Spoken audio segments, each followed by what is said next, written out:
everyone, the Great Dino Ranger here again, back with another review. Today we're going to be taking a look at the Jurassic World Hammond collection, Pachycephalosaurus.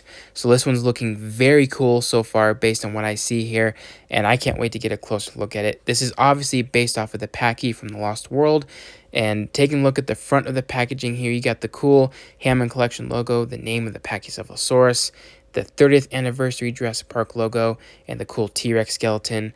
And then here on the side here, you got the cool rendering of the Pachy, which is looking very cool, very scary looking, I would say. And then the cool Lost World logo, which is looking awesome. And then, of course, you got the Hammond collection logo. But that looks really nice. And then here on the back, it shows you a cool render of the Pachy, along with a cool looking bio with a picture of the Pachy from the movie that says Pachycephalosaurus. With a name that may be difficult to pronounce, the Pachycephalosaurus faces InGen head-on with a skull that's 9 inches of solid bone. So that's really cool. I love the reference because that's what Robert Berg said about the Pachy in the movie.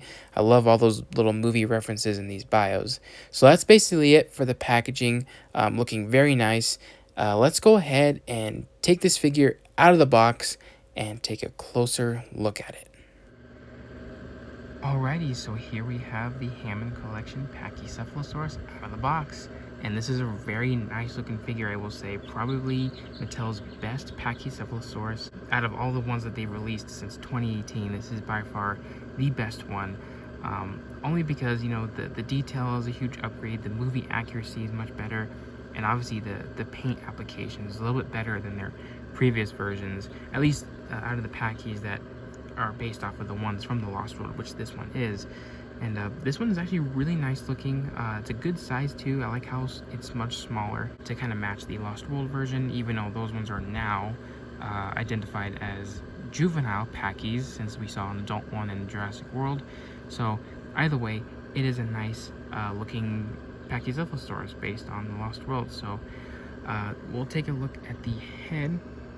The head is much better than Mattel's previous versions. This one's just a little bit more movie accurate all the way around. This one looks just like the animatronic used, since the animatronic was the main thing we've been seeing most of the time anyway.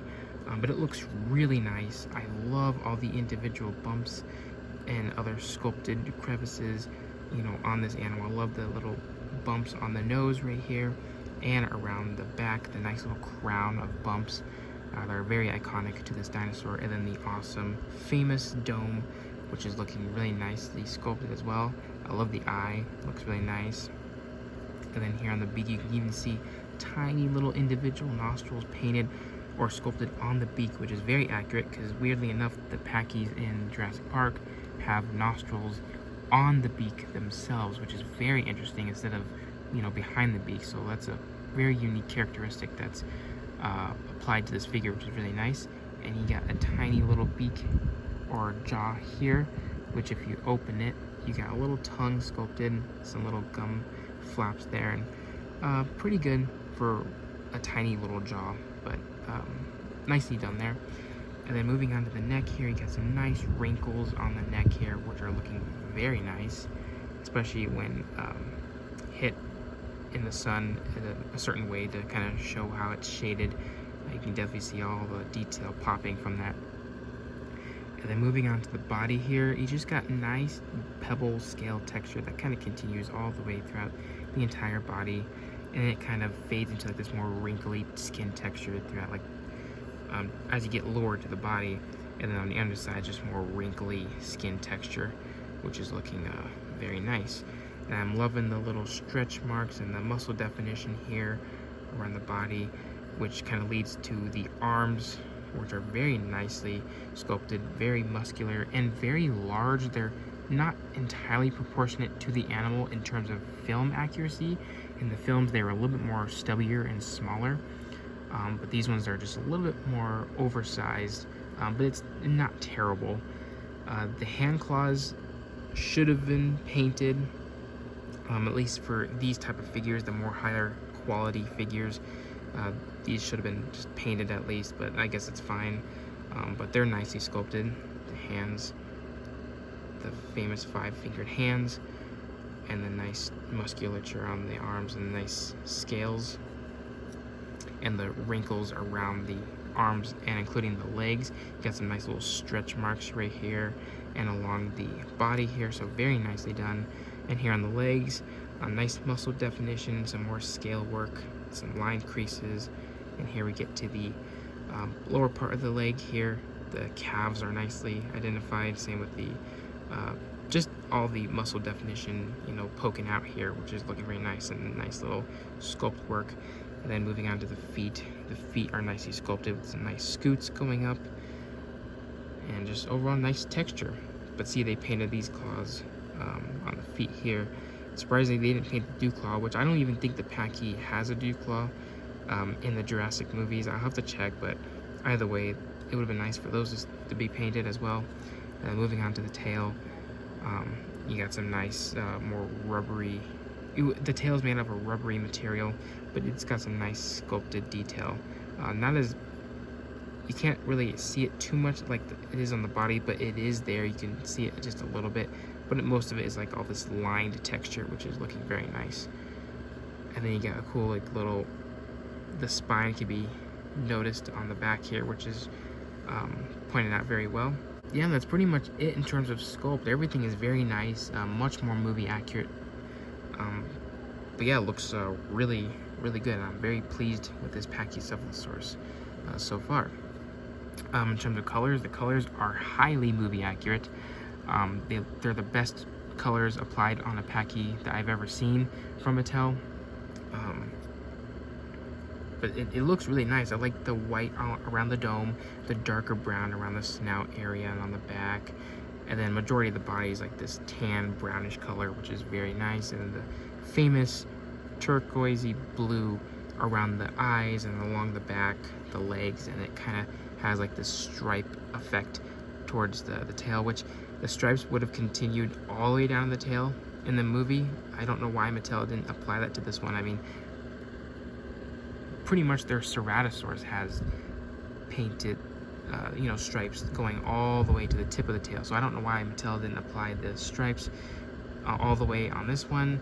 Could have been budget based, but I'm not entirely sure. But at least they gave it like that ring looking design on the tail, which is very nice. I really do like that. And I like the addition of some more paint on the legs a little bit.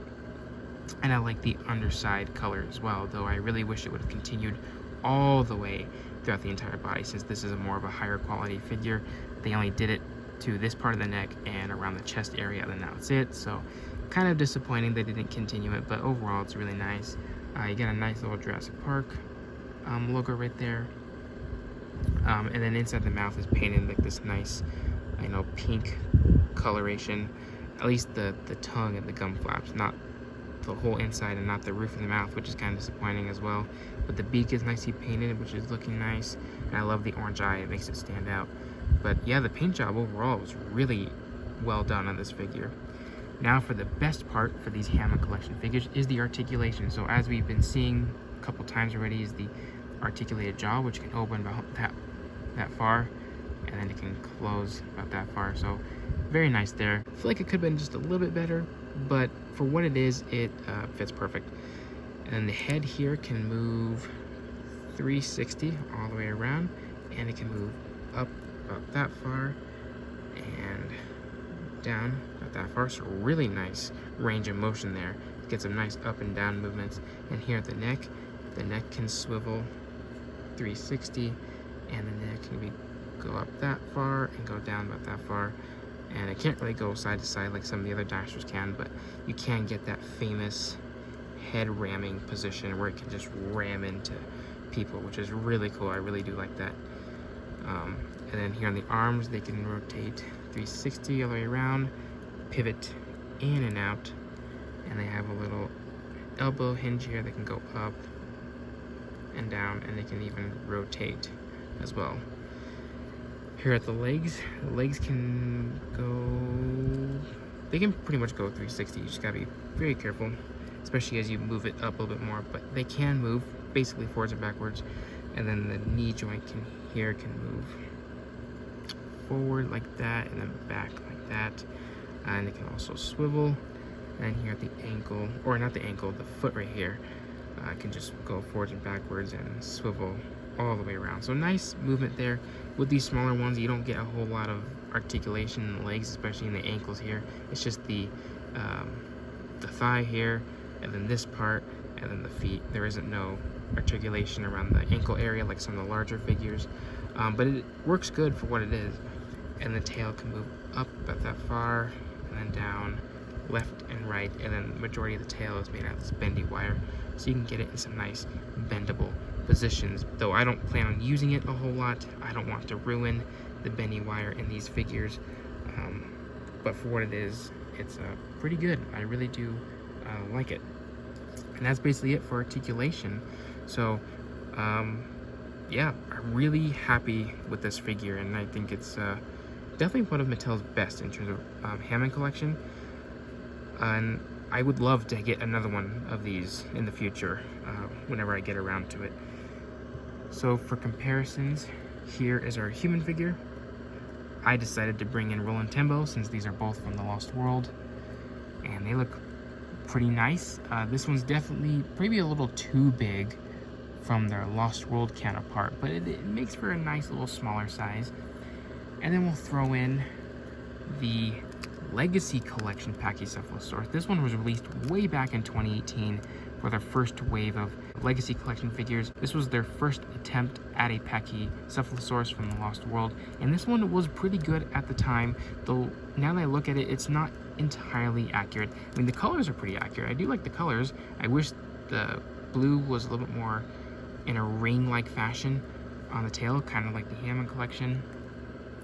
But overall, it's pretty nice. You know, toe claws should have been painted as well.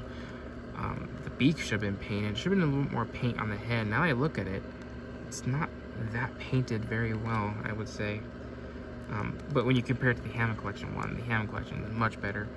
The head, you know, is slightly like the movie one, but when you look at it from the front view, that is not the Lost World Pachy. That is a different animal right there. But it, you know, it was good at the time, just not anymore. And it had like all these weird scoots on its arms and on its legs, which were not accurate to the Pachy in the movie at all. So I don't know what Mattel was thinking when they were making this, but you know, it was good at the time, like I said. And this one's much bigger, so this one would have made a pretty good size, like adult version of a Pachy. And actually, this can make a nice, you know, little juvenile Pachy, because it is a little bit smaller, but hopefully we'll get a much larger in scale, you know, adult Pachycephalosaurus in the future from Mattel. So they look really nice though together. I like the different shades of blue. Like the dark blue is like an adult color, and then the little more lighter blue is like a juvenile color. So it actually looks really nice, I will say. So that'd be it for this review, everyone. It's kind of a nice little quick one because it is a smaller dinosaur from the Hammond collection. There isn't a whole lot to go over, but I really enjoy this figure. I love the sculpt, much better sculpt in my opinion. I love the paint application, the detail, the articulation. So everything about this one is super cool, and I definitely highly recommend this one for any Jurassic Park collector out there. And I definitely want to get more of these in the future, maybe as they get on clearance or something. But for right now, that was pretty much it. So I hope you guys enjoyed this review. Like, comment, subscribe, and I'll see you guys again for the next video.